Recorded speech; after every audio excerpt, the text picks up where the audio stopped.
Salut à toi, ami du château de Rambure, nouvelle vidéo aujourd'hui.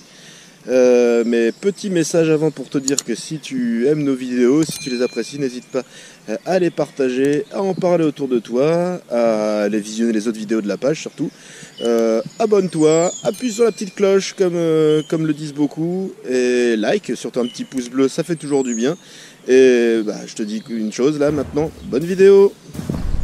Salut les amis du château. Alors aujourd'hui j'ai décidé de vous parler des armures des chevaliers du Moyen-Âge. Alors bien entendu, forcément le Moyen-Âge c'est quelque chose qui dure très longtemps, ça dure quand même 1000 ans. Donc faut bien imaginer que les armures du début sont pas les mêmes que les armures à la fin. Et que selon les endroits où on se trouve, il va y avoir des évolutions quand même. Donc on va parler un peu de très rapidement de généralité. Alors il est déjà faux de dire que pendant tout le Moyen-Âge on a eu des armures, puisque sur les périodes qui nous intéressent, notamment le XIe siècle, puisque les premiers seigneurs de Rambure, la première mention des seigneurs de Rambure sont faites au XIe. On a des armures vraiment très simples. En général, il s'agit d'un gilet en cuir épais, d'un gambison, il peut y avoir une chemise de maille, un genre de côte de maille, un petit peu plus léger, le haubert et un aume avec une protection pour le nez, une protection nasale. Comme celle qu'on peut voir sur les gardes de la salle des gardes dans le château. En fait, ce qui se passe, c'est que pendant la bataille d'Azincourt, on va faire les frais, entre autres, des archers anglais, et on va avoir une nécessité de mieux se protéger, de mieux protéger les chevaliers. Donc les armures vont un petit peu se développer. Donc c'est à partir de ce moment-là, à partir du XVe siècle, qu'on va apparaître les premières véritables armures en fer. Alors le harnois blanc, ça va être ainsi la première armure qu'on va voir apparaître au Moyen-Âge. Ça va être la première armure métallique qu'on va voir apparaître au Moyen-Âge. Et contrairement à ce qu'on dit, parce qu'on a pas mal de préjugés, il est dit que le poids d'une armure est considérable. Donc j'ai déjà entendu par exemple des 70, 80, 90 kg. Non, une armure classique de combat. C'est 20-25 kg. Ce sont des armures qui sont composées de pas mal de pièces qui vont être liées entre elles par des lanières de cuir, le plus souvent. Ainsi, du coup, on a quand même des armures qui permettront de se déplacer sans trop souffrir.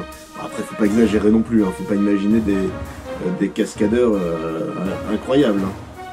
Ça peut rester compliqué de se promener avec une armure.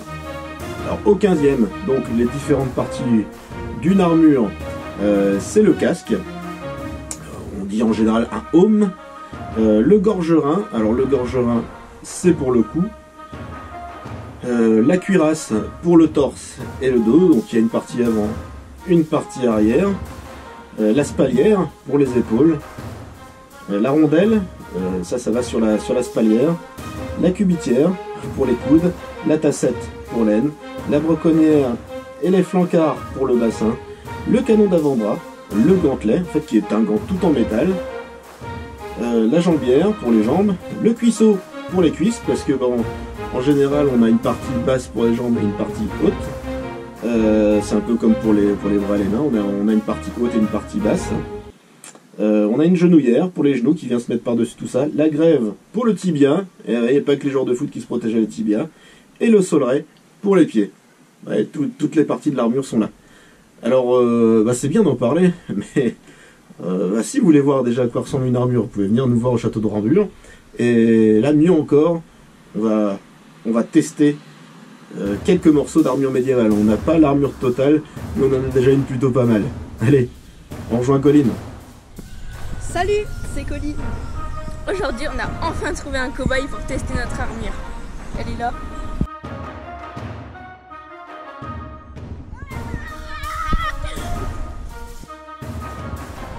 On commence avec la jambière, qui peut être constituée de plusieurs morceaux.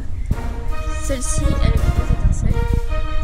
On a le cuisseau, la genouillère et la grève.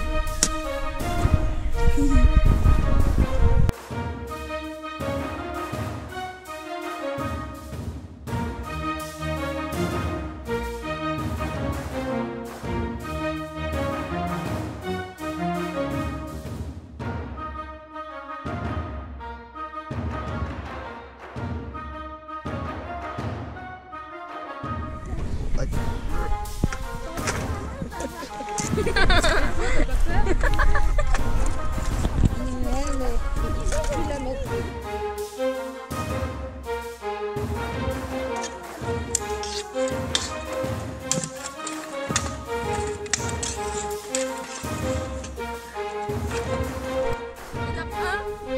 On court.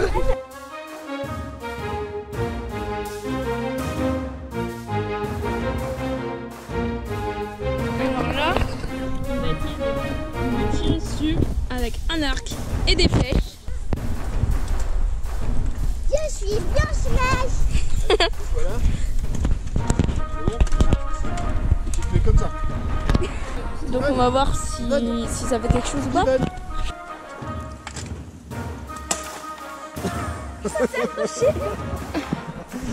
T'as senti quoi? T'as senti quelque chose? Bon, ça va.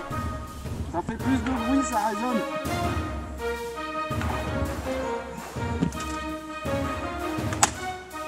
Non? Non.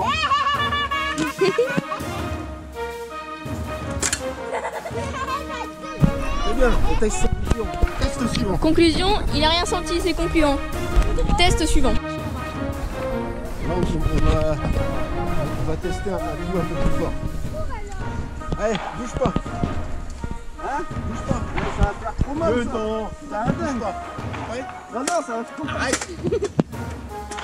Attention, poussez-vous. Ah, ça me fait Mais mal. arrête. Il va pas casser. Ah non, il va pas casser. C'est but.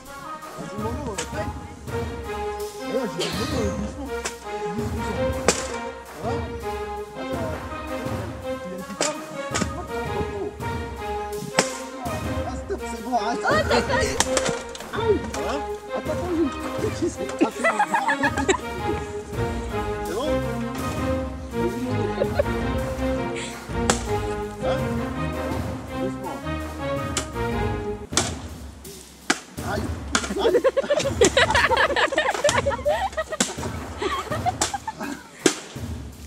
Ça va? Ouais, ouais. Test Et là, on concluant. va fort. Vas-y. Alors on va faire le dernier test parce qu'on dit souvent que les chevaliers une fois qu'ils sont par terre, ils peuvent plus se relever.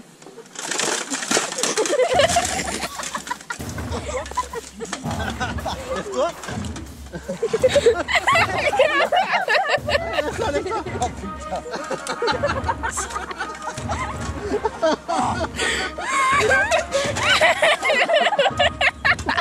Oh, c'est pas possible. Voilà, peut-être j'aurais mis des habits mieux que ça, ça aurait été mieux. Voilà, en fait, au Moyen-Âge, ils avaient en dessous un gant bison ou alors une côte de maille. Alors, la côte de maille, c'était pour éviter toute cette partie-là à se toucher. Le gant bison, bah, c'était un ensemble molletonné pour être plus à l'aise et pour moins ressentir ce genre de choses. Bref, voilà, cette première vidéo test est terminée. J'espère qu'elle vous aura plu. Et si c'est le cas, n'hésitez pas à vous abonner, à liker, à commenter, partager, voilà, comme d'habitude. Et moi, je vous dis à une prochaine fois.